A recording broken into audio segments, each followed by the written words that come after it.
All right, we are live back after a little week break. Work's gotten in the way.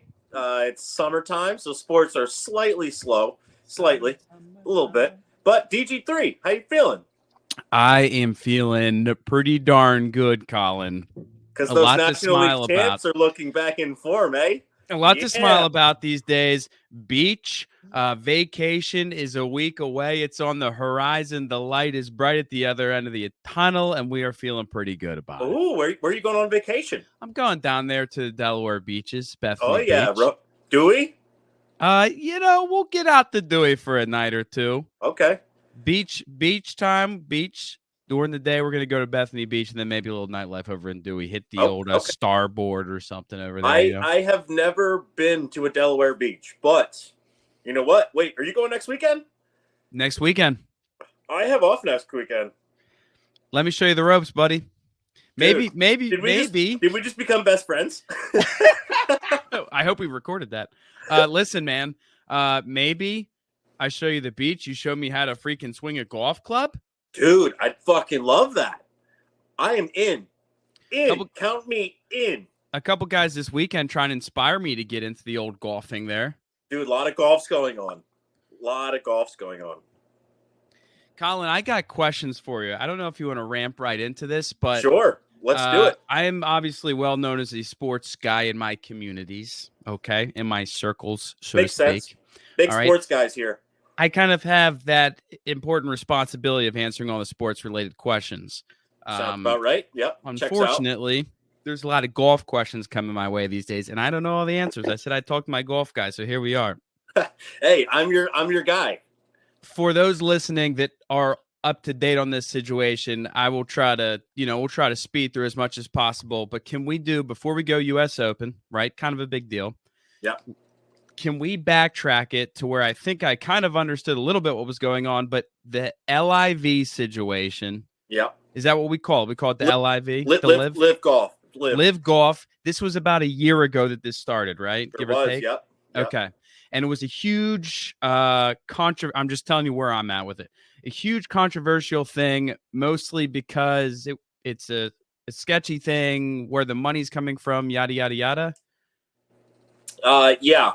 The LIV Golf Tour was put in full circle last year around this time and is funded by the Public Investment Fund, which is basically the Saudi Arabians' government money thing. I don't know a whole lot about the details of the Saudi and the government, but they have a lot of oil money, and basically they invest in almost everything worldwide because they have so much money to do so. So they have their hands in literally S&P 500, like the top companies in the world in some certain fashion.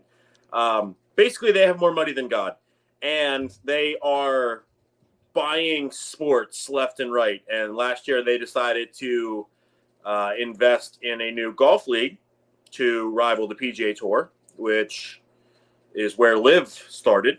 And a whole bunch of these guys, they took the money. They were offered 7-figure deals to go. Tons and tons of money. Well, I mean, I think some guys like Dustin Johnson, I think he got like 200, 300 mil to go play for them. Simply for joining. Yes. And that does not include money that he would make in tournaments that he would play in that, in the LIV, whatever. See, the details of that are still fuzzy.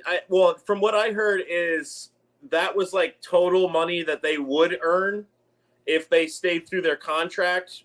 So they technically wouldn't make any money for tournaments, but I don't know. Anyway, they made a lot of money to go to the LIV Tour. And then the golf world got turned on its head last Tuesday by an announcement that because at this time, PGA said, correct me if I'm wrong here, but this back to a year ago, at this time, PGA said, hey, if you join the LIV golfing world, we're done with you. Pretty much, yeah. Right? They said, screw you. You make your bet, now go lie in it. Okay. Yeah, you made your bet of cash. Go ahead. But you're not. Which again, I guess I'm not sure about the whole reason why that was such a conflict, except the fact that I thought it was a little bit of a dirty money situation. But whatever. That's exactly what it is. Okay, so BJ's like, you hang with us, great. You can keep doing all our tournaments, but you go to LIV, we're done. You're dead. You're dead to me. Yeah, pretty much. Okay. They're like, okay, if you want to go take this money, go ahead. You're getting blood money from the Saudi Arabians. Go ahead. You're not part of the PGA Tour anymore. And that was pretty much the deal. So everybody who went to LIV was excommunicated, give or take, from both the European Tour, which is now the DP World Tour, and the PGA Tour. So they, again, they made their bet of money and they go slept in it. You can't come back. But then Jay Monahan comes out last Tuesday on CNBC and is like, yeah, we're going to join forces after almost a year ago to the day. We're like, yeah, if you leave for LIV, good luck. You're not part of the PGA Tour, because if you, if you're a part of the PGA Tour, you never have to apologize about what you're doing. And then all of a sudden it comes out, we're also going to take said money that was offered. So this is the first time since I think maybe Tiger Woods got in his car accident that golf was leading the national news story. Like, not even sports, national news, which as a golf guy, I was like, this is kind of cool, but also like, what the hell? For all the wrong reasons, yeah. Dude, I'm like, what the hell just happened? I'm trying to listen to everything. Like, I turn on Pat McAfee show. Scott Van Pelt is on. Scott Van Pelt, huge golf guy. I don't know if you know this, actually. Huge golf guy, huge betting guy, huge odds guy. Scott Van Pelt got started in sports broadcasting on the Golf Channel. Wow. Did you know that? He went from Golf Channel to ESPN. Sounds like he made some strong lateral moves in the ESPN company. Yeah. He's the night shift guy now, right? Funny quick aside. Scott Van Pelt told a story once where he was talking to Arnold Palmer, and he was It's not. I'm sure Scott Van Pelt doesn't get starstruck by many people given his status, but he was talking to Arnold Palmer, and he's like, "Mr. Palmer, whatever." And Arnold Palmer was co-founder of the Golf Channel. Also, Arnold Palmer, cool. Pennsylvanian. Shout out of Latrobe, Pennsylvania. Arnold Palmer said to Scott Van Pelt, "I know who you are. I remember when you still had hair." Get him, Arnold. He's like, "I know who you are, Scott. You don't have to pretend like you're a nobody." Okay, Arnold. Yeah, little right. Personality. I can golf and I got a little personality too. Hey, he was the king for a reason. But yeah, so long story short, the PGA Tour, the DP World Tour, and LIV Golf, funded by the Public Investment Fund, the PIF, are now becoming a unified entity. Now, there are a lot of gray areas. There's so many questions. The golfers of the PGA Tour, the Rory McIlroys and the Tiger Woodses of the world, didn't find out that this was happening until they saw it on Twitter or got texts from their agents. No one knew except like 4 people, which is insane. Yeah. So, well, it all boils down to money, I'm sure, right? I mean, PGA lost a lot of, and I'm noticing this in this. I don't know golf that well, obviously. I don't know all the big names, but when I'm watching tournaments like these tournaments, I guess it's the championships. The majors. Or the majors. I apologize. Yep, the majors. No, you're good. Those are the 4 where they did allow the LIV guys to participate, right? So I'm noticing how much talent they took, because in these majors, half the guys, it seems, in the top 10, top 20 are not PGA. I'm like looking at their stats or whatever. They're not PGA guys. So I guess I didn't realize how many guys actually, like top talent guys, did go over there. Yeah. So I don't know the exact figures offhand, but I want to say at least 5 of the top 20 in the world rankings joined LIV last year. That's pretty big. That's a pretty big number, I would say. Yeah. So, I mean, off the top of my head, you got Dustin Johnson, DeChambeau, Brooks Koepka, Cam Smith. Who won the last major? Oh, dude, Brooksy is the only reason Brooks Koepka joined LIV, and I heard rumblings that he was really regretting it earlier this year because he finally got back to his form. He had a massive knee injury where he could barely walk.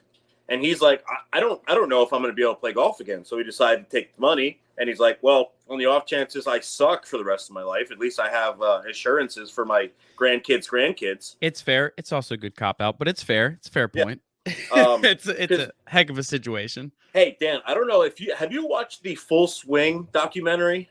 I have not. You should. Okay, Full Swing. I have buddies who are not golf fans at all who watched the Full Swing documentary, which was the inside scoop of the PGA Tour from last season. Okay. And it goes through like it's 10 episodes, 8 to 10, I forget, but it usually focuses on one or two players an episode, and it goes through the season. It focuses on the players and the fact that they got the whole LIV PGA Tour kerfluffle while they're filming this on their first season was like prime gold. They struck gold with that. 100%. I have friends who are not golf fans who have watched that, and they're texting me like, dude, the golf world is crazy. This is so awesome. I'm like, dude, I know. I've been trying to tell you. There's a reason I watch people talk about golf on TV like weekly.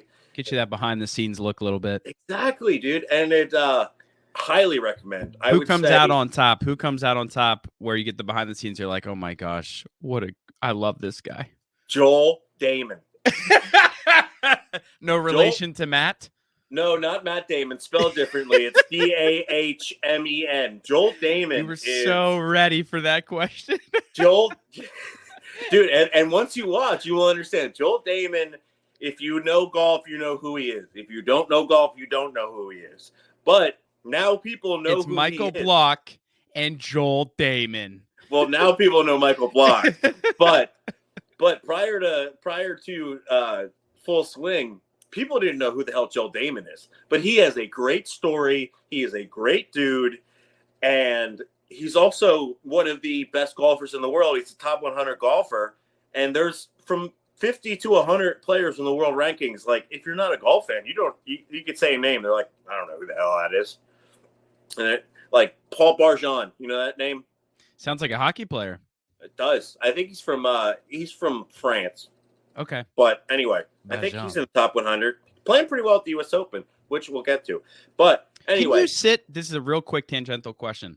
Yes. Can you sit, like, say you never win any of these tournaments, but you're just constantly just sitting you're a top 100 and you're just making the cut to all of them. And you're, say that. We'll set the margin at that. You make the cut at like every tournament. And you never a threat to win. You're never. So if the cut's like 50, whatever the heck it is, you're always on the outskirts, but you always are right there at the cut. Can you survive there for a long time?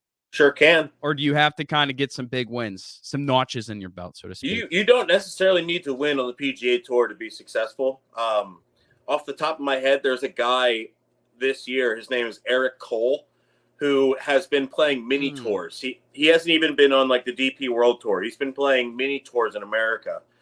Which, off the top of my head, there's probably 8.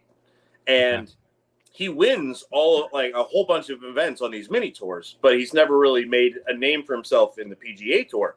But at the Honda Classic, which is one of the big Florida tournaments in early spring, I think he came like 3rd or 4th. He had a huge week, and now he has been in contention in at least 2 or 3 tournaments. Now he hasn't won a PGA Tour event, but he's probably made $3 or $4 million this year. Wow. Yeah, so you can make money on the PGA Tour without actually winning. If you are in contention, you make cuts, you finish top 20 here and there, you're going to make more money than you lose. That's pretty cool. But to round this all up, I know we're going on a golf tangent. We go on tangents. I love how you say tangential too, because we're just This is good though, because it's just been something that is big in the sports world right now, and I kind of know bits and like I remember when it happened. And I meant to throw this term out there when you were talking earlier. When this happened a year ago, again, the LIV, the LIV Tour, I remember hearing the term called sports washing. I kept hearing a lot, and it's not just golf. I know that isn't the Saudi Arabia like football league signed Ronaldo to an insane amount of money. I think that's the same situation happening there. Exactly. So it's more than just golf. It seems to be a whole sports washing thing they're doing. they invest in companies, that they're investing in sports. Lionel Messi turned down northward of $1 billion deal to come to the States, baby. I'm Miami. When Inter Miami plays in Philadelphia at Subaru Park, you bet your ass I'm going. Come on, dude. You Union. Save up. Start saving up now, the brother. Union, baby. The Union. Listen, dude. I'm pretty sure that they couldn't afford him at all. I'm pretty sure that part of his contract is like ownership of the team, isn't it? I mean, they can't afford him. We know that the MLS cannot afford him. So. I am pretty sure that part of the deal was like literally ownership either now or in the future, which would make sense because we're talking about the amount of money that other leagues were offering this guy. I was just look at the Ronaldo contract. Billions. We're literally talking. That's crazy. We're talking $1 billion here. We're not talking millions. We're talking billion. You think MLS can afford that? No. So, yeah, it's crazy. It's cool though. Yeah, so that is cool.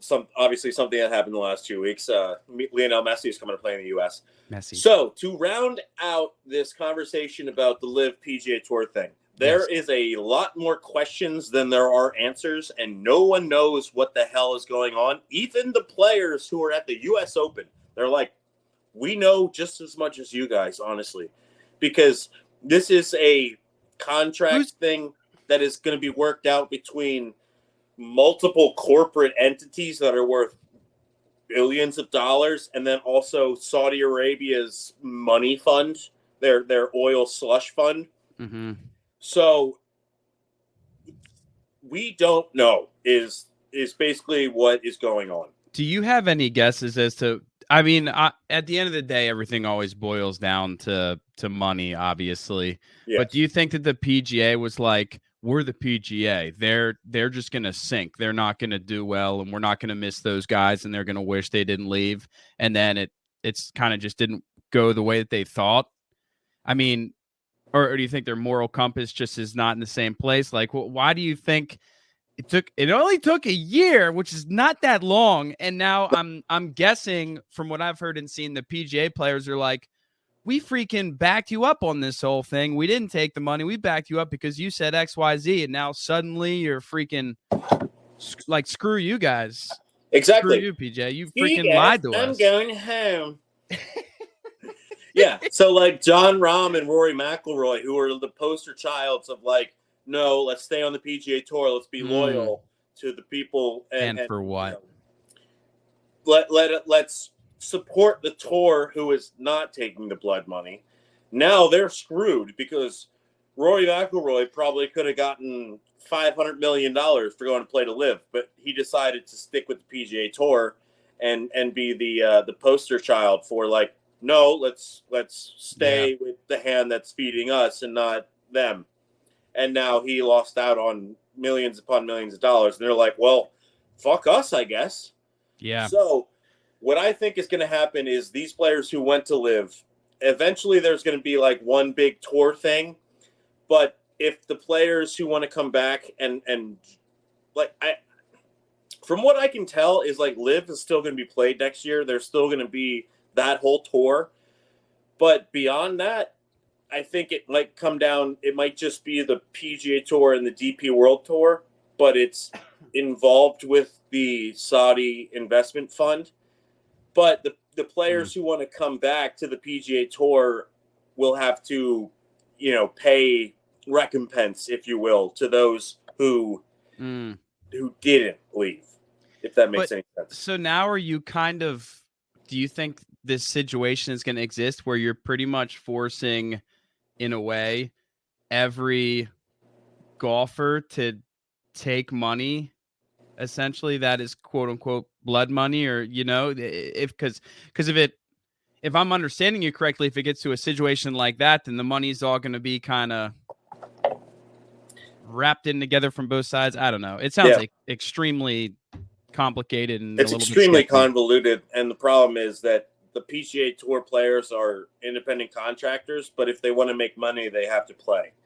And it doesn't necessarily matter where the money is coming from if they want to make it.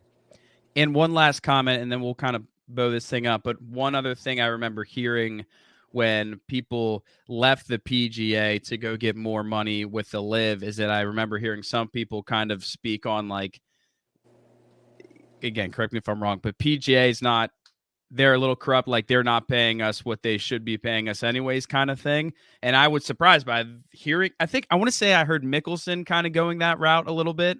And do you think that that's, because you obviously hear that in most sports, right? In most sports, you hear the athletes going, these owners they're making so much money off us, yada, yada, yada.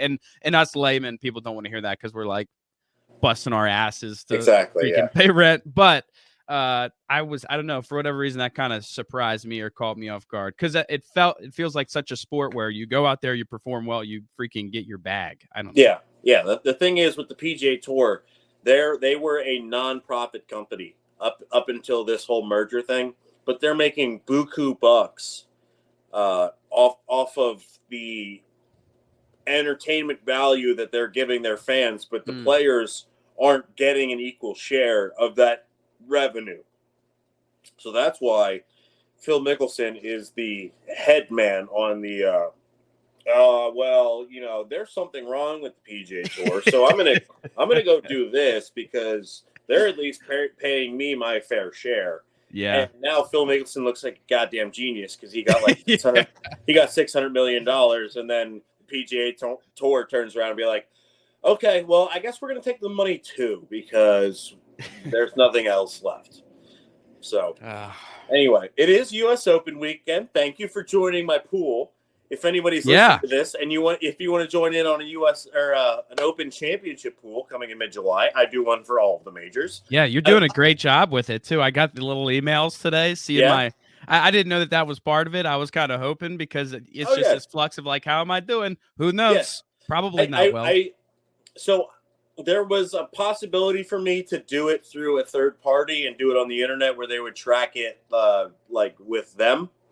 But I decided, no, I'm going to do it on my own. I'm just going to, because I would have to pay money to host it on a site or whatever. So everybody could do a live update if they ever wanted to, like, oh, how am I doing? I decided to forego that route so that I could format it the way I wanted to because the format is unique. But the only caveat and downfall is that the updates only get sent when I'm able to do so, which is maybe twice a day. But all I'm saying is the next resume you make under skills, you better put Microsoft Excel because you draw up a mean graph, my friend. Dude, I am a mean Excel man. I'll tell you what. It's a lot of what I do is spreadsheets because I'm tracking fertilizers and chemicals and budgets and all that. I don't know. I love it. It's kind of like a weird thing I love doing.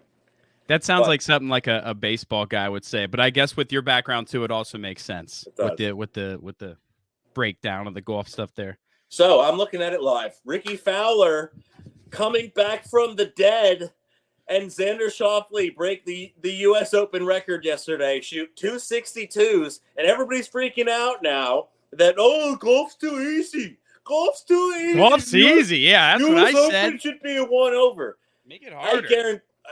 I put this out on Twitter yesterday. I might be a nobody, but I know how golf courses work, and I know how the USGA sets up golf courses. There is zero shot, and you can mark me down for the record on this. I already put it out on Twitter, but I'll put it out on the podcast. Zero shot, the winning score is lower than 13 under. Zero shot. Is there a way to bet that?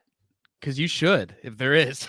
I feel like that would be a good bet from an odds standpoint. I don't know. Normally that's a pre-tournament thing. True. It's like what's the lowest score to par. I don't know if you can technically bet that. I don't know if they offer that on any sports books. Maybe an offshore book. Why are you saying that though? It's the same course, isn't it? Yeah. But I mean, there's so many variables. Dumb luck. I don't know. I don't run sports books, but I don't think winning score is. It's normally player based. Like, oh no, I mean, why are you making that prediction? Okay. Well, I'll give you a little turf knowledge here. So they're playing in Los Angeles. Click clack, baby. They're playing in Los Angeles, California. Okay. In the month of June, it doesn't rain. So they can shut the water off on this golf course and make it brown within 48 hours, which is literally what's going to happen. Watch.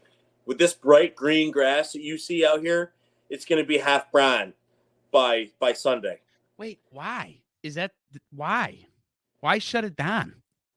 Because when a golf course is green and wet, these players have a field day because they can stop the ball, they can spin it. When greens, especially when a golf course is firm and fast, it is harder for the players on the PGA Tour to succeed because they can't hit their ball with spin and have it stop and check and do what they want to. They need it makes it harder. If you're hitting a golf shot and it bounces 10 yards farther than you plan it to, it's a lot harder than you just throwing a ball up in the air and then it stops on a dime. Especially with the way the fairways are. I mean, they can hit a ball exactly where they want to, but it could run 40 yards down to the right. Now they're in the rough and they're screwed.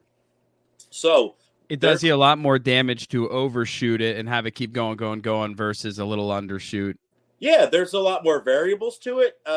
You can't control your golf ball the way you want to if the golf course is wet. If a golf course is wet, you can hit it a mile in the air as far as you want to. It's going to hit the ground. It's going to stop.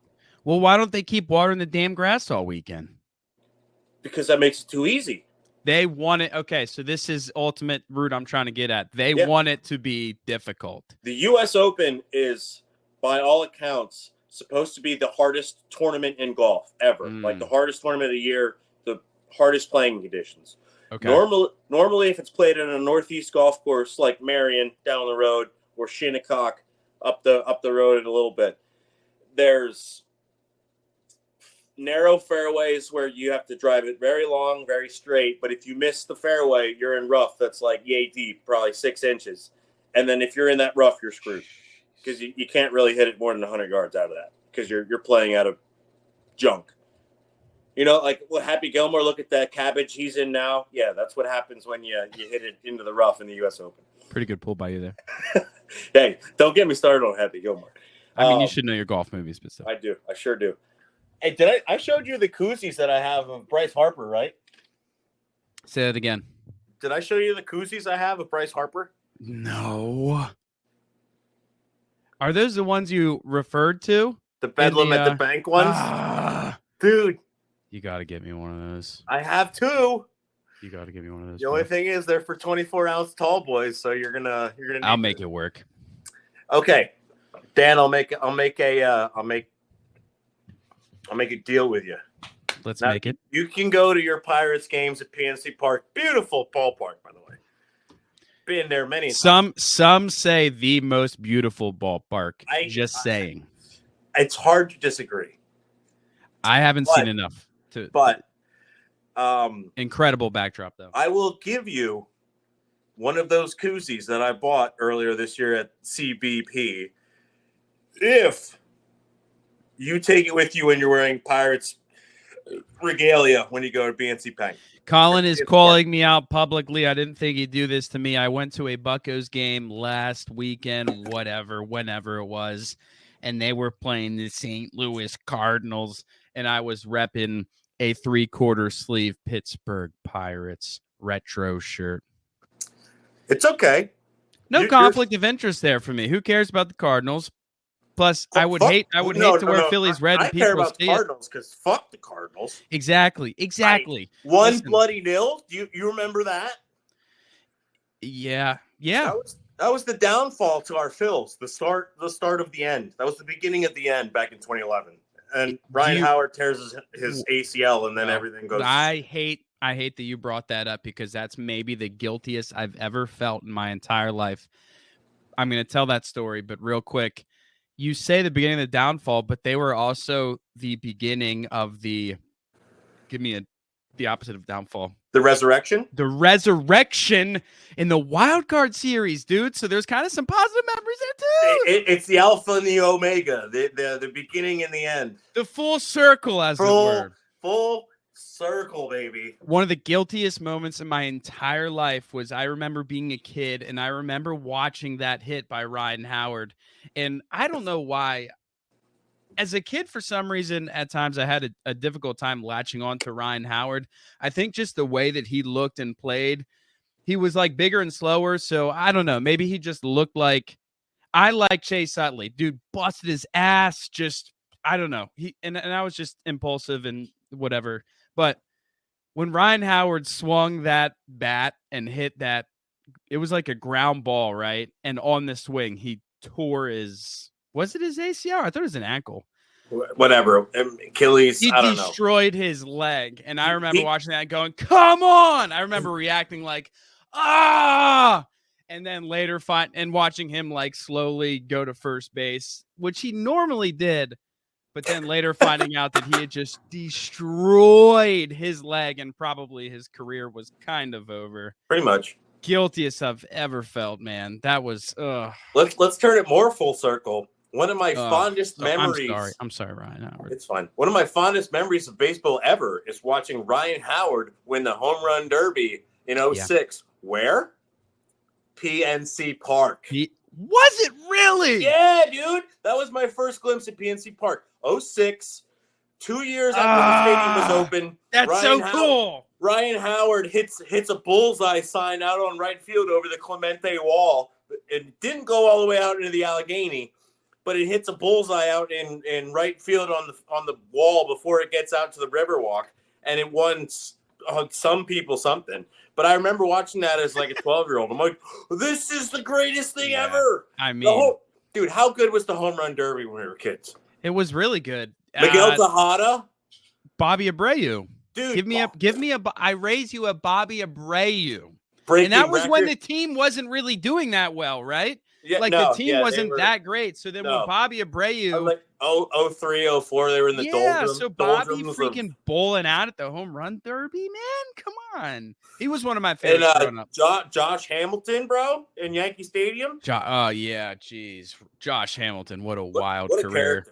You remember the crazy thing that happened with him, right? Didn't he do heroin or something? Okay, he had a lot of he did. He had a lot of things. Yeah. He had issues. He had a lot of stuff going on. But he's the player who hit a freaking, I'm pretty sure it was at Texas. He hit a freaking foul ball. And someone must have been on the front row of one of those upper decks. They reached over and fell and passed away. And he was, oh my God, obviously he was like real jacked up from it. Yeah. So he's had a couple different things occur in his career, but yeah, I remember seeing that when I was a kid. Speaking of Scott Van Pelt in the old ESPN days. Oh, wow. That was on the not top 10. Yeah. Sorry. Collin. Was that dark? Yeah. That wasn't exactly a butt fumble, Collin. Sorry. All right. R.I.P. I'm a terrible human being. It's fine. Hey, I don't know if you saw though. I got the U.S. Open little poster here hanging. 2020 yep. U.S. Open. Wing Can flip. someone play piano behind me real quick? How about that video I sent you of the seventh inning that was narrated? Baseball game, seventh inning, and the commentators did it golf style. It's incredible. Oh, at the was that the Savannah Bananas? No, it actually wasn't. Oh, I think it was probably that was Gary Thorne. I think it was probably a spring training game. No, it was Gary. I remember this exact moment. It was Gary Thorne during COVID because it was silent. Oh, so, Gary Thorne, legendary commentator who used to do NHL hockey for ESPN all the time, is the play-by-play announcer for the Orioles. Okay. Yes, he did an entire very fun baseball team right now. By the way, we won't get into that, but keep an eye out. We're transitioning into baseball here. Gary Thorne did an entire at bat as if he was Jim Nance at the Masters, and it was fantastic. If you haven't seen it, you should. Left field.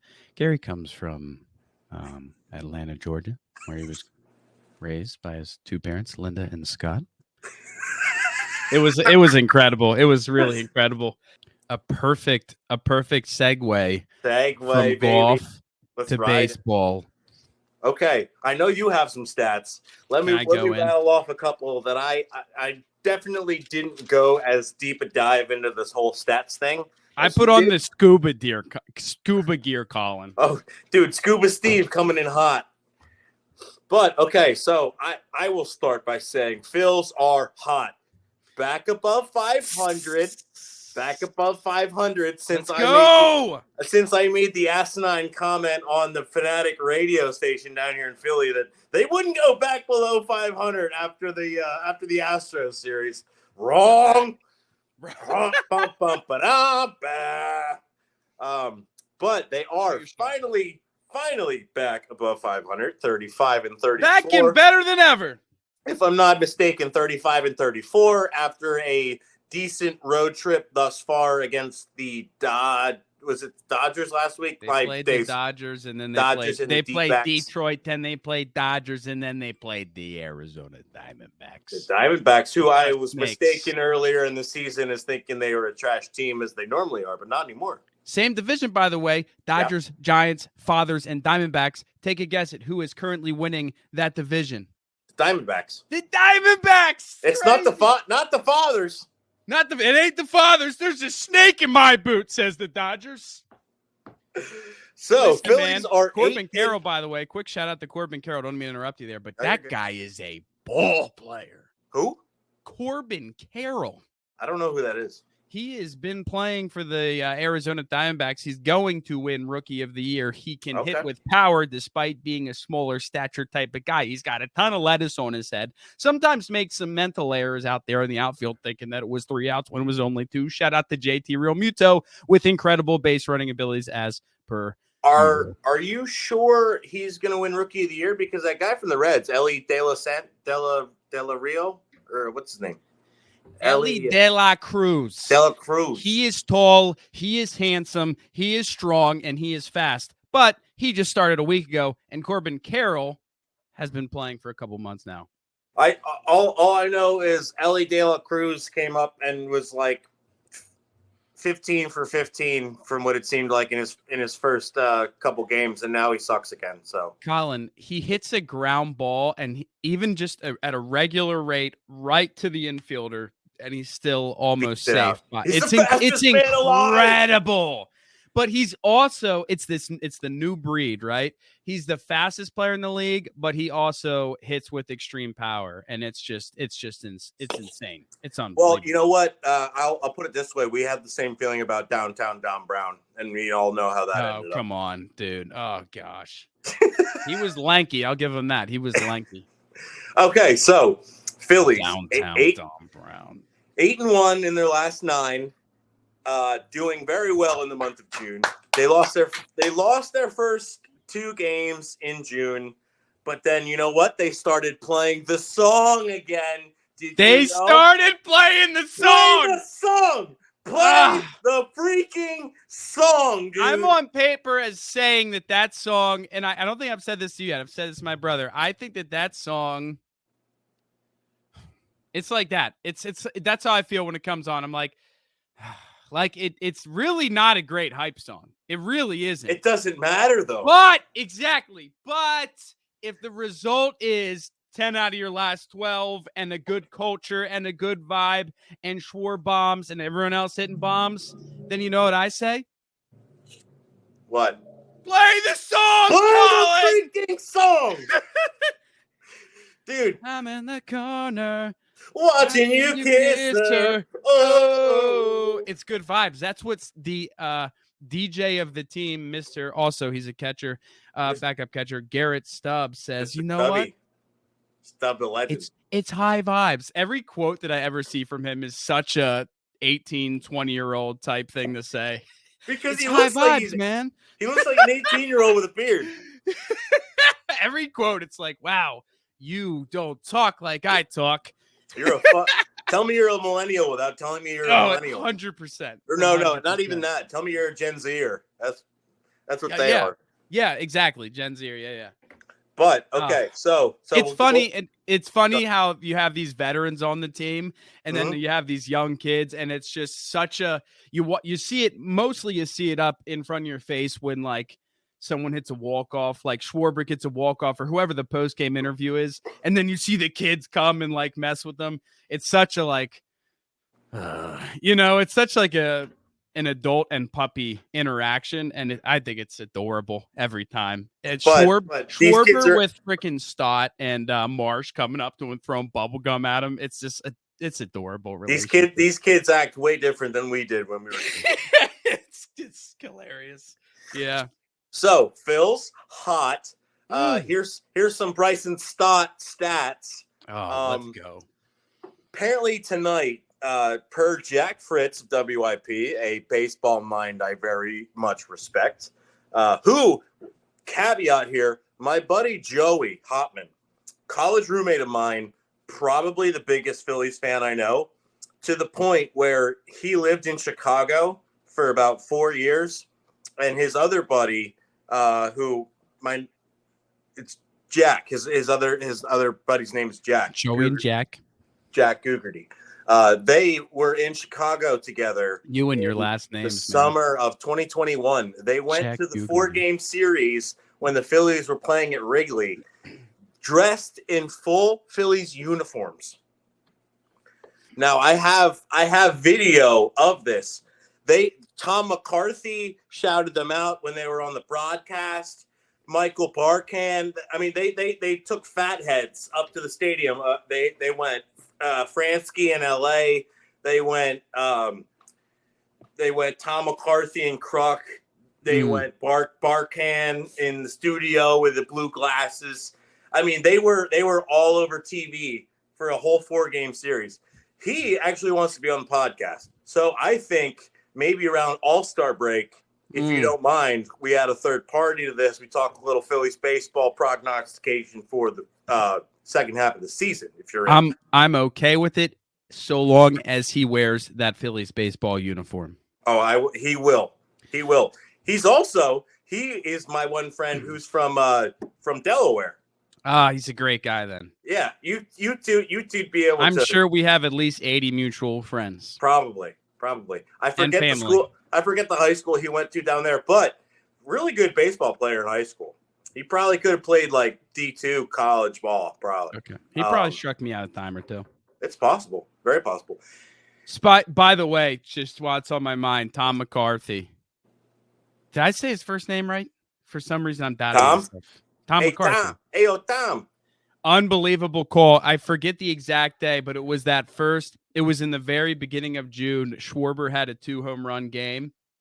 And the second home run of the game, McCarthy's call was something along the lines of swing and a drive deep to the outfield, and it is June.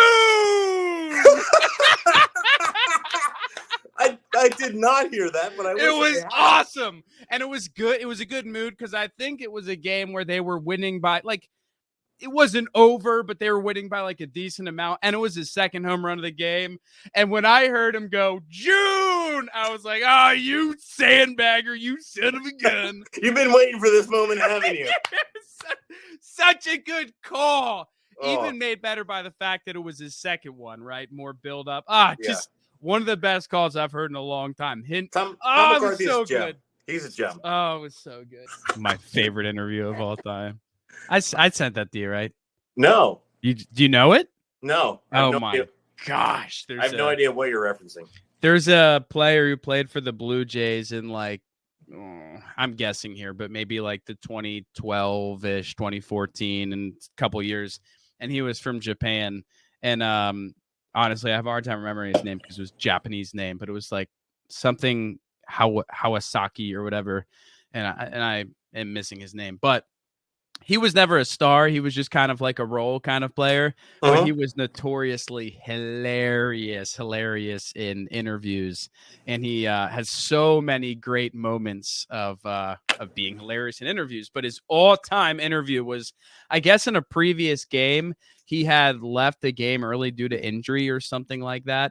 And he was getting a interview on the next day before the game, and the guy was talking to him, and you can tell the way they interview him that they know that they're like trying to set him up to be funny because I don't know, they know him well. These guys know each other well. And he goes, what what happened yesterday? Are you okay? You getting okay from the injury there? He goes, yes, I had cramps. And then he goes, you had cramps? Yeah, I had cramps. And then the interviewer is like, so what do you do to take care of that? Well, I have bananas because monkeys never cramps. And then after all of his interviews, he's always like, arigato. Arigato. Arigato. Monkeys never cramps. I gotta watch that. Absolutely legendary. Okay, so before we have any more technical difficulties, let's get down to brass tacks here. Bryson Stott. Yes. Stat me. Yeah. Oh, wow. That was like 20 minutes ago, and we got on another tangent again. Weird. You and I like going off the rails with something. Weird. Bryson Stott is not in the lineup tonight against the A's because they have a left-hander pitching. Yes, which is a whole conversation. But per Jack Fritz, it makes no sense that Bryson Stott is sitting against lefties because he's hitting .333 against lefties. Oh, so why he's starting or not starting, I don't know. But I'm just putting it out there. I don't know. Take what you will. Put it out there. Whatever. Listen, I mean, I don't want to take us this whole route, and I am next pod. I will have some stats that back up this conversation and this argument, but this team against good lefties scares me. Like this team struggles, and mostly it's eyeball tests for me so far. We'll just keep it as a comment for now, and then I will come back next time and back it up with some numbers and everything. But when this team faces good lefties, I think they have and are going to continue to really, really struggle because, and I think mostly because of Harper and Schwarber struggling against lefties. But yeah, they're just in, I think, vital parts of the order. So if they struggle heavily, it's going to really jack up with the flow of the offense. But we'll get into that another day. Okay, sounds good. So some stats I came up with. The Phillies do have a couple of leaders in both the NL and MLB as a whole, which makes me confident going forward. Okay. Nick Castellanos, I don't know if you know this, he has the 5th best batting average in the MLB. Beautiful. At 316. Casty's back, baby. Kyle Schwarber, now that it's June, he's up to 5th in homers in the NL with 18. Let's go. Zach Wheeler is 5th in the NL in strikeouts with 94. Good pull. And Craig Kimbrell, since we're rounding it way back to a couple, minutes ago, since that day when he gave up the grand slam against the Dodgers, which was May 5th, I believe. Yeah, May 5th. Walk-off grand slam he gave up. He has a 1.8 ERA since. Wow. 15 innings pitched, 3 earned runs. That's it. And doesn't he just look better? Obviously, it's nice to hear the good stats, but he also looks better. Yeah. You see the damn chicken wing that I'm talking about now? Are you paying attention to it now? I can't not see it now. Hey, Collin, good to see you. Hey, good to see you. I can't not see it now. I feel that he's not walking as many guys. He's not letting up as hard contact. He's striking out more guys. A lot more. I don't know. Sometimes I feel like when he misses, he just misses by so much so that it's a waste of a pitch. Like, it's nice when you see a pitcher throw a ball, but it's like, okay, good pitch. You could have got him swinging or whatever. But I'm seeing less of that with him. I'm seeing him settle in a little bit just in time for our actual closer to come back. So that's a good problem, right? Yeah, pretty much. So, what are some of the stats that you said you had some? Let me hear what you're running down here. I got some Philly stats here. Okay. Put the glasses on. Yeah. Oh, look at he's so astute. He looks. All right, listen, we are going to just roll through these quick. We're just going to get the hype going right here a little bit. So these stats are mostly specific to the hot run that we're on right now.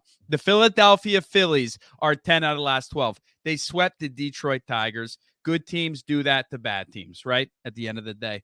2 out of 1 to the Dodgers, the best team in baseball for the last how many years, and then 3 out of 1 against Arizona, who coincidentally is beating the Dodgers in their own division this year. Before we get to the preview, because obviously we got a couple big series coming up. Last 15 game stats, okay? You ready? Hit me. Last 15 games, we got 5 guys batting over 300. 2 don't have as many at bats, but I wanted to show them in there anyways. First of all, you said it yourself.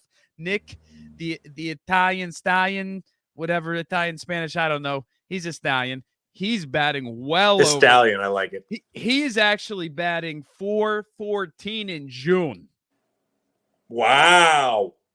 .414 in June. But Stott batting over 300. Who's this? Trea Turner. He's back, baby. He's over 300. He found his way, and then boom, back from injury. Good to have you. And Josh say, hey, Harrison joining the 300 club there. We have 6 batters that have had 2+ home runs in the last 15 games. Who are they? Schwarber, easy. Yep. He's got 5. JT Realmuto, he's Yep. got 4. He's back, by the way. Hit for the cycle. Hit for the cycle. He has, fun fact, he has 5 triples on the year. He is tied for first in the league with 5 triples. Let's go.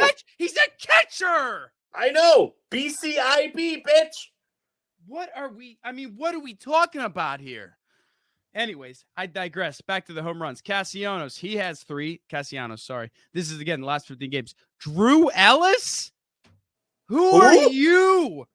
He met his quota of 2 home runs for the season in the last 15 games. Stott, great Stott. He's got 2 home runs, and then Trea Turner with 2 home runs. I texted you that night that Drew Ellis got called up. I'm watching the game like, who the hell is Drew Ellis? We looked him up. His career batting average was 140 and one career home. It's not a good stat line, but he got hot at the right time when we needed him. One more big stat, and this is beautiful because this goes right to not only we're smacking the ball, but we're also playing much better small ball. We're still having some errors in the field, but overall better, and we are stealing bases. Bases, baby. Stealing pizza boxes. In the last 15 games, I think we have some of the most steals in the league. Second in steals in the last 15 games as a team stat. But Turner has 4 steals. JT, 3. That's right. He's a catcher. Stott, Harper, Castellanos all have 2. And guess how many times all of those guys have gotten caught stealing? 4 total. Not a single time, Collin. Oh, shit. So what is that? 15 steals between those guys, and not one of them has gotten caught stealing once. So the small ball is coming along. 15-0. That's what the Eagles are going in their first along. 15 games next year. You heard it here first. Stott's on base percentage is .449. Castellanos, .417.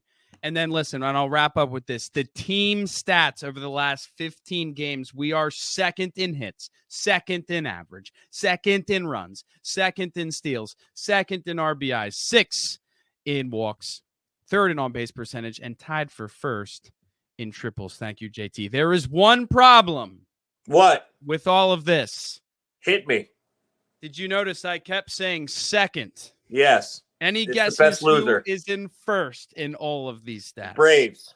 The Atlanta Braves. Fuck them. Second, and all of those stats. I was hoping I'd be wrong by saying the Braves, but it's not even close. You couldn't be more right. The Braves are basically doing the exact same thing that we're doing right now. Just a little bit better. Just a little bit better. The only thing we got on them is steals and maybe some of the pitching stats. Their pitching stats haven't been as good, but it does stink when you are on a tear, and the only team on more of a tear is a team in your division. The That team you're does stink, chasing. but Yep. I think this season we really are just going to need to take approach of just don't even look at the division standings.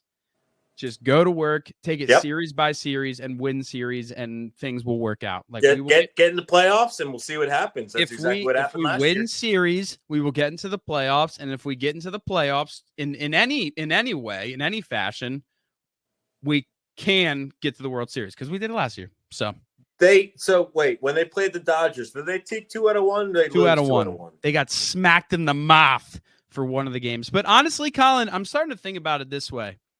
I think sometimes it's not the worst thing if you're going to lose if you get smacked in the mouth. Because what do you not do if you get smacked in the mouth? You keep doing the same thing.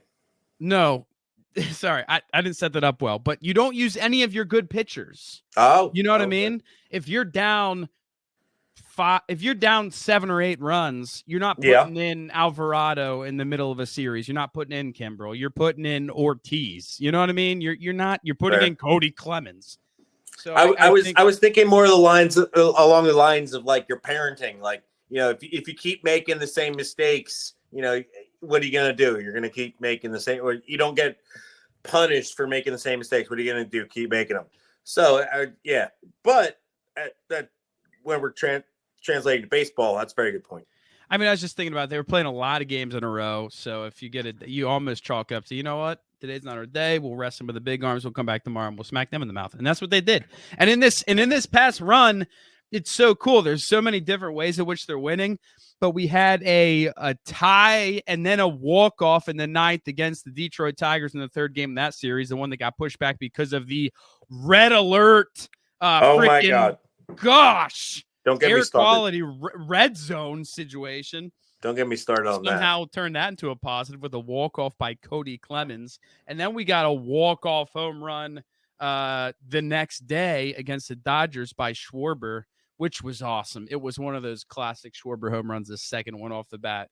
Even he just dropped his bat and looked at it. He didn't go anywhere. But, yeah, it's great to see. This is the team this is what this team could be, We're seeing it right live in front of our faces. Now the Phillies are going to play tonight, another late night tilt against the Oakland A's, who are moving to Las Vegas, apparently. Dan, give me the rundown of the next week of the Phillies, because honestly, I haven't looked past this A's series and I'm not sure who they play. Dude, I got you. So first, a little bit of an Oakland Athletics preview. By the way, if you haven't been paying attention, the Oakland Athletics situation is so bad. It's hilarious. It is kind of hilarious, but it's actually kind of sad because it is a situation where the fans specifically have gotten screwed over, and that's sad. Like, if the fans were at fault or something like that, it'd be more just like ha ha ha. But it is everyone that I've ever heard on the subject is like the ownership is a bunch of scumbags and they're screwing over the fans. So it is like dang, that sucks. Anyways, they had a reverse boycott. That was great to see. Tuesday night, in which they had an incredible win, by the way. Great win. Walk-off. Incredible. It was, it was walk-off, right? They've been actually playing very good baseball, and they just finished a series against the, according to the record, the best team in baseball in the Tampa Bay Rays, and they, I think, won 2 out of 3 in the series. I mean, they're playing great baseball. So, preview, just some things to look out for the A's. To be honest with you, there's not really a lot of good players on this team. There's no pitcher that really stands out. Their bullpen is it might be the worst bullpen in baseball, though it's been a little bit better recently. Is Chris Pratt still their pitcher? No, because they probably have a couple more wins if that was the case there, Colin. They have a guy. They do have one player, though, that is really playing very well. Remnants of Ricky Henderson, their leadoff hitter, Estruri Ruiz, leads the league in steals. Not as Drupal Cabrera. Not as Struble Cabrera. He's not as good at theft. Estruri Ruiz has 33 steals to lead the league. Last year, he has 33, okay? Last year, the player with the most steals came from the Miami Marlins, John Berti. Any guess as to how many steals he had? This is pretty amazing. Run that back for me, John Bertie. What's the time frame of the here? Marlins last year at the end of the season. So he led the league at the end of the year last year in steals. How many do you think he had? Right now, Ruiz has 33. This season, he has 33. Correct. And we're only halfway through the year, if that. So John Bertie is leading the A's in steals? No, Esteury Ruiz is leading the A's in steals. He has Sorry. 33 this year. Last year, John Bertie led the league in steals. 53. 41. Wow. Isn't that crazy? Wow. Ruiz is, and obviously this is to be expected with the new rules and everything. Yeah, with the pizza boxes. With the pizza boxes, there you go. And Nolan could tell you the other rules. He's a player. So he's 3/4 of the way to the steals record from last year, or the steals lead from last year, and we're only not even at the All-Star break. Collin, he runs well. Apparently. So it will be a fun thing to look out for. JT Realmuto trying to gun down Ruiz this series. Looking forward to that. Very exciting. And just in general, the A's are not good. They do not hit the ball well. They do not hit a lot of home runs. So therefore, they do rely more on the small ball, good fielding, and stealing bases. So this is, in my opinion, this is a big series for JT Realmuto to gun some guys out at second. Something to look out for. That's ultimately the biggest part of the preview that I'd like to pass on. There are 3 names. You talked about Stott already. A couple names I just want to toss out there. JT just red hot right now. He's red hot, but he's also just kind of back. You know what I mean? Very slow start to the year. He's back. Castellanos has been, it feels like he's been hot all season. All season, he has. Leading the league, or at least close to leading the league in several different stats. With doubles, he's in second average. You talked about that. 2 names that we need to talk about before we move on from the Phillies, and then I'll preview a little bit more. 1, Schwarber. Mm-hmm. What is the deal with June? I don't know, dude. I don't know. Maybe he's old and the warm weather gets his joints loose. I have no idea. He bat 115 in May. I don't get it, dude. 115, Collin. Why? Why? That is so bad. And then June comes around, and I think he hits his first home run like June 2nd. He took a day just to tease us off. And then boom, he's fucking back.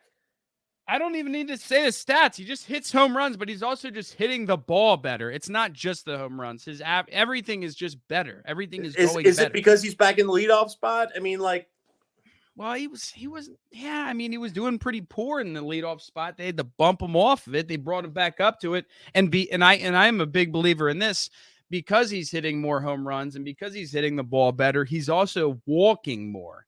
Because pitchers are going, I don't want to freaking throw this guy. It's June. Have you checked your calendar? All right, you know what I mean? It all is going to come in the same. But the last guy we got to talk about is what's going on with Nola. What's up? Not a great outing yesterday. Are you concerned about Aaron Nola? He has allowed at least 1 home run in his last 11 starts. His ERA is 4.66.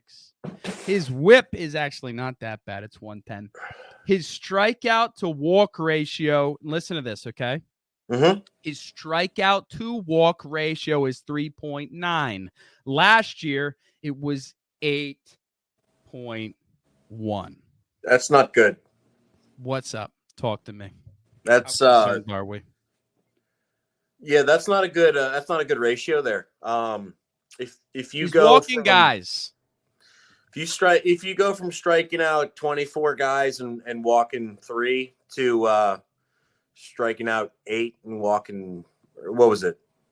8.1. If you swung through at that, 8.1 ratio to 3.9. So 4. We'll just say 8 to 1. Yeah, he went from 8 to 1 to 4 to 1. Yeah. And I think last year that was like a high for him. I mean, that was a little bit exceptional, but it's never been as bad as 3.9. And everyone is saying that it's the new rules. And he's talked about the rules in several interviews. Yeah. It's been a theme. It's been a pattern that people are saying it's a mental thing, like that he's jacked up in his head with the new rules and the pitch count and all that stuff. But on the other side of things, I think he shows some some mental toughness, because he's let up. He's had bad innings in pretty much every start. And he's still, like, his last game, he didn't have a great game, but he still bounced back and pitched like 7 innings and struck out like 7 guys. He didn't collapse completely. No, I saw something on MLB Network today. Citizens Bank Park has the most pitch infractions of any ballpark, and I don't think it's the ballpark. I think it's the fact that Aaron Nola and Craig Kimbrell just can't pitch on time. Because you saw the other night, Craig Kimbrell had 3 pitch clock infractions in 1 inning. Yeah. Dude, hey, get with the times here. I know this is a very unusual rule, and you got to change everything you've ever known about pitching, but you got to, get with the program. One might tell Craig Kimbrell to let it go. That's sometimes let it go. There it is. Let it go. He walked out to that song a couple of times in lieu of his daughter's favorite really? song. Yeah, he did with the Dodgers. Which, I didn't know that. That's awesome. I couldn't get behind it. I was like, oh, that's kind of cool. But it's such a walking out. Okay. If you're the closer, walking out is such an opportunity for absolute enthusiasm and havoc. Intimidation, baby. Enter Sandman. Fucking. And I get it. I get what you were trying to do, buddy, but you just blew such an opportunity for just, Hey, I want to brainstorm before next pod. If you were a closer for an MLB team, what would be your walk-up song? Actually, screw a teaser. What would it be right now? I'm putting you on the spot. There's a song that I can't stop listening to right now, and this is not. I have been listening to this song for several weeks now, and then freaking I always forget his name, and you always tell me what it is. Former GM of the Philadelphia Phillies, and he's the color analyst at times. Ruben Amaro Jr. Thank you. You're it welcome. Won't be the last time. He freaking referenced the song because you and me both know whenever Suarez pitches, we get at least 1 or 2 ground balls that are shot back to him, and he just goes, puts his head down, walks over to first. Meanwhile, the runner's going, sprinting to first, and then he just tosses it over, and he's out, right? And then he referenced this song. He goes, oh, wow, Suavemente, and that's the song. Are you familiar with it? Suavemente, and then it's Spanish, like it's just the song I can't stop listening to. Little cha-cha action. Little cha, and then it gets into the suave, besa, besa. Yeah, so that's kind of the song right now. There's other songs. There's a lot of hard rock songs that I'd consider, but it's just not me. You know what I mean? Fair. Like the Enter Sandman vibes is just not me. That's meant for Mariano and no one else. Exactly. How about you? What would be your go-to? The first one that comes to mind is "Remember the Name" by Fort Minor. Now, that was one of my all-time pump-up songs.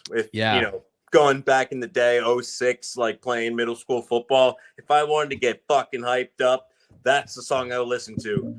5% luck. 20% skill, 15% concentrated power of will, 5% pleasure, 50% pain, 100% reason to remember my name. Let's go.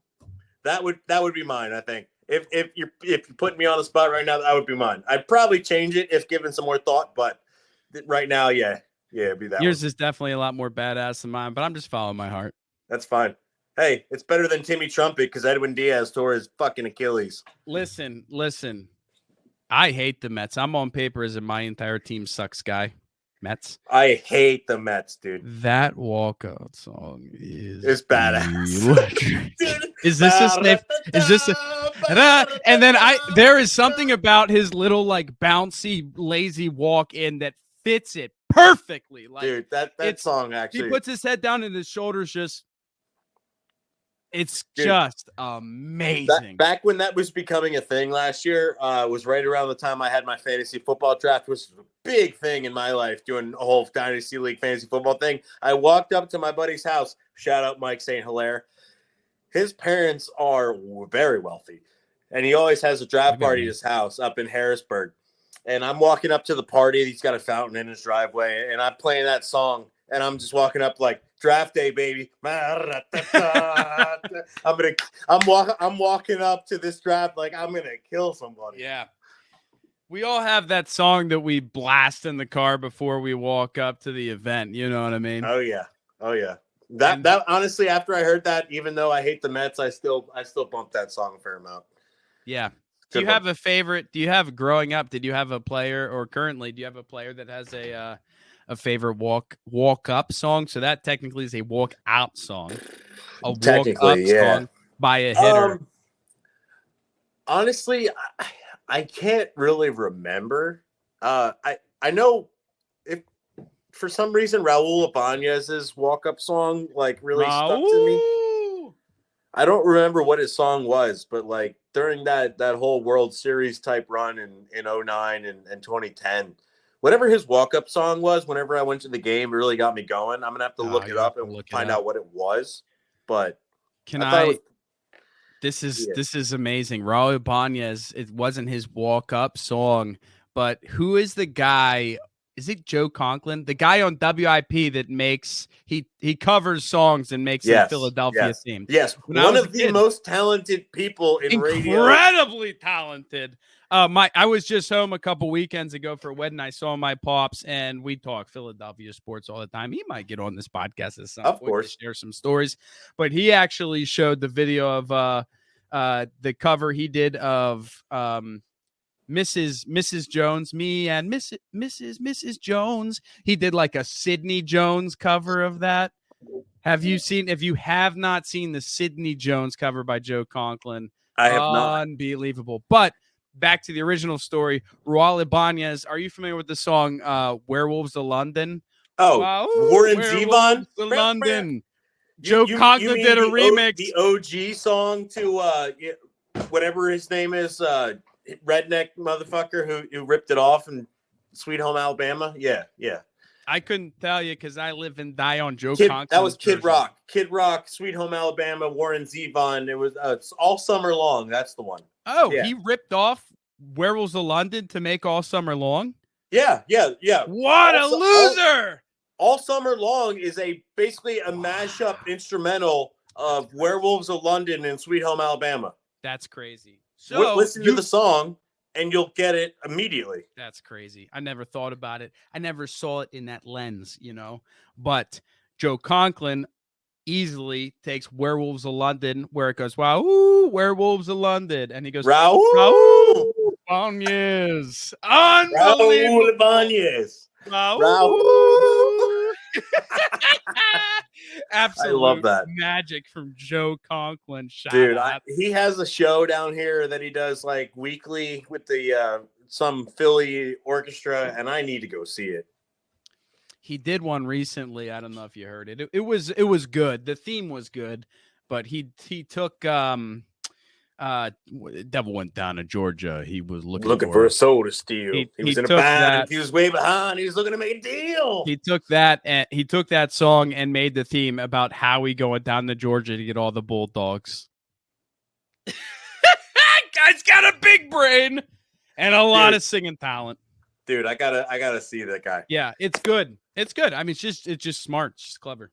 Can't wait. Okay, so it's getting late, and I gotta be up massively early tomorrow. But Dan, this has honestly been one of the best conversations we've had via podcasting. Can I get 5 minutes to close up some sports real quick? We got to close it up. I won't bring up the Sixers stuff. The Sixers did hire some assistant coaches recently. We can talk about that next time. You will talk about it then. But we have to quickly wrap up the Stanley Cups and the NBA Finals. Starting with the NBA Finals, the level of enthusiasm after busting his ass all season long, year after year, building up to this singular moment where Nikola Jokic can hoist the trophy high and be a world champion. And his words are, I want to go home. I want to go home now, please. Wait, I I have to stay. The for a job is parade. done, and I want to go home. The job is done. I saw it. I think you might have sent it to me. Like he just finished his shift at the Walgreens stocking shelves. He said, the job is done. We can go. It is good. We can go home now. And they go, there's a parade to celebrate. Everyone wants to celebrate. He goes, And then parade. he has a mental breakdown because he can't go home. Yeah, dude, you get to freaking wake up and booze up all day and celebrate with about So much for ball is 5,000 life. That's people. why Embiid's the MVP. Maybe. I don't know. You know what? It makes me more pissed off because my team didn't care and they also didn't play. This guy didn't care, but at least he still played. He won and he still didn't care. He won and he still didn't care. I saw that one of the reasons he was so worried about getting home, and this is what I heard, but one of the biggest reasons that he was so worried about getting home is his horses have a big race on Sunday back home in Serbia. Oh, he's a big horse race guy, He's a big horse racing guy. He's a horseman. I need a documentary behind the scenes on Nikola Jokic in Serbia. He's Jokic's the horseman. We joked about it before. He's doing some weird stuff with his brothers for sure. I believe it. I just want to go home. And then he talks about in other interviews, he was like, this is a job. Jobs aren't for fun. I mean, I do this to provide. I mean, you maybe say your job is fun, but you're lying. So I wish my job was that fun. I wish I made that much money at my job. That was also fun. So celebrating the NBA Finals felt like it lasted about 5 minutes because when the team won, it was like their star didn't even really care. Their best player just wants to go the fuck back home to Europe. So that was crazy. He's so good. But moving on from that, the Stanley Cup Finals. The Fighting Matthew Tkachuk's go down in a ball of flames. Oh. And this is they go down. They lose the series 1-4 to the Vegas Golden Knights. Obviously, for the first time in franchise history, and this is hilarious because then the videos come out of. So my understanding is essentially the MVP. They just don't call it MVP, but the MVP of the Stanley Cup Finals is the Conn Smythe, I believe it is. And the guy that wins the Conn Smythe is Marchessault for the Knights. Jonathan Marchessault. Very friendly to my wallet, but. They show clips of him on the bench when they win, and it's just 5 minutes of him going, "Whoa!" See, that's why hockey, in my opinion, will forever be better than basketball because those guys give a fucking damn about it. And here's my favorite thing that always happens at the end, and this is before I followed the sport. I realized that this was a thing. What happens in hockey when someone gets hurt is no one says a damn thing. At best, they just tell you, essentially, yeah, his body hurts, right? Upper body injury, lower body injury. Is it above or below the waist is basically what you get, right? My cock got cut off. That's a lower body injury. But that's going down as what? That's a lower body injury. So as soon as the Stanley Cup Finals end, all of the specifics of the injuries come out. And then you just read them and realize I am the softest person in the world. Oh, yeah, dude. These hockey guys players should be don't in mess Gladiator. around. So 3 injuries came out for the Florida Panthers, okay? And keep in mind, for all of these guys, they played basically the entire way. Basically no breaks. Minimal breaks. First of all, super minor, of course, Radko Gudas, who is like... Former Flyer, who is just, he's like an enforcer type guy, is my understanding. Yeah, he's a third-line defenseman who just hits people. He played with a high ankle sprain, and he missed 1 period. If anyone's ever played fantasy football, they know a high ankle sprain is like at least 4 to 6 weeks. I was going to say, yeah, you're out at least 4 weeks. You're picking up a running back off waiver wire. He's just skating on ice. No big deal. Next one, Aaron Ekblad. Ekblad. Sorry. All good. Aaron Ekblad, who scored the first goal for the team in the last game of the series. He had a broken foot, 2 shoulder dislocations, and a torn oblique. Didn't miss a game. Dude, Ian LePerriere, a former Flyer, he got hit in the face with a puck and knocked all of his teeth out, and then he came back the next game. These hockey players do not mess around. From Scottsdale, Arizona, Matthew Tkachuk did not play in the final game of the series. He just couldn't go one more game as he had a broken sternum. That hurts. Other people were dressing him and tying his laces for the first 4 games of the series. Collin, he had a broken sternum. Why was he playing hockey? You ever get punched in the stomach? You're probably keeled over for like at least 2 minutes. That guy had a broken rib bone. Listen, I never grew up a hockey guy. I mean, I never grew up a hockey guy. And coming into the area of Pittsburgh, hockey's huge, which is cool because I had never been in an environment where hockey was big. So I hear him talking about it. I hear kids grow up playing the sport. Like, it was just different from where I grew up. Anyways, I remember this specifically, and I looked back up the details.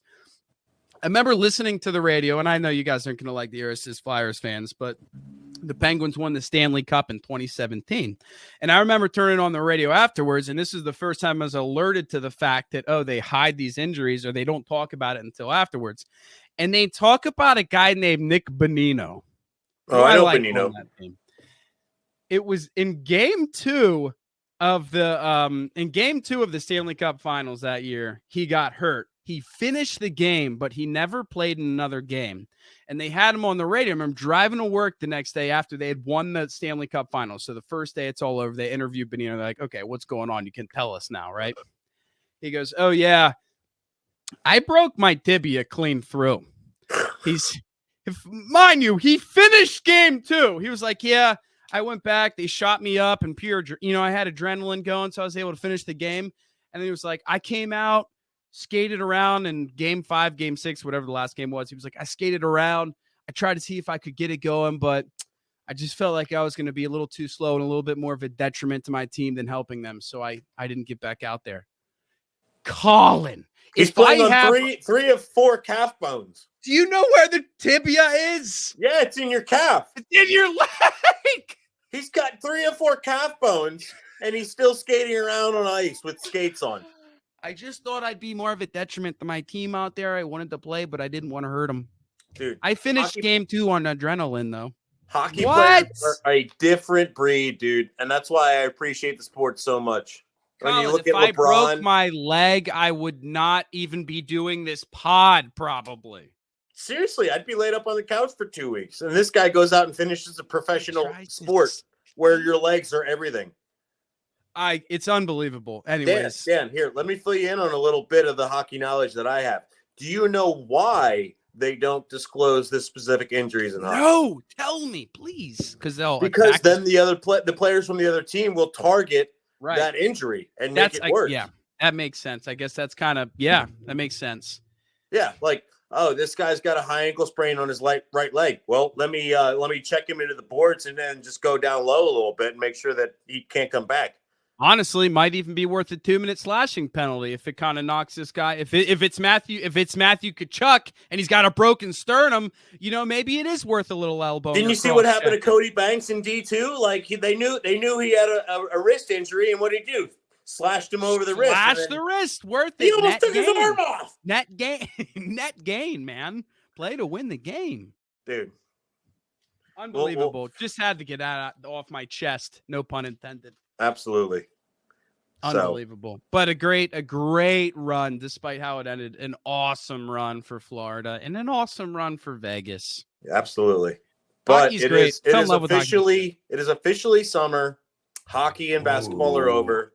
Now all we have is baseball until August. I was like looking back for the Grim Reaper there. Jeez.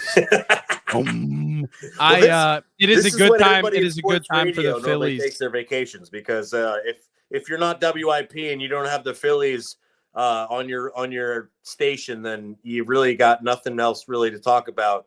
Especially if the Phillies are bad until training camp. So exactly. That's what I was gonna say. It's a good time of the season for the Phillies to start playing some ball. Absolutely. And if the Phillies suck, then you and I might be taking a couple extra weeks break on the whole podcast thing because if there ain't no Phillies, there ain't much for us to talk about. Oh yeah. Well, guess we always have our LIV PGA debates. Oh, dude, that is the one thing that I love about summer is golf is always going. Yeah. So, all right, DG. As I said a little bit ago, it's getting kind of late for me. I got to be up at work at crack ass at dawn, before dawn. And hey, it's been great catching up with you, buddy. You got any advice for the folks to lead us out here? Just a friendly reminder, don't be too hard on yourself, because to be old and wise one day, you first have to be a little young and stupid. Young, dumb, and broke. That's what I am. There you go. Cheers to you. Hey, DG, it's been a pleasure. Thank you all for listening. If you made it this far, if you have, honestly, you're my best friend. Appreciate it. And Dan, we'll talk soon. Cheers, brother. Take care. Go Phillies. Love you. Later.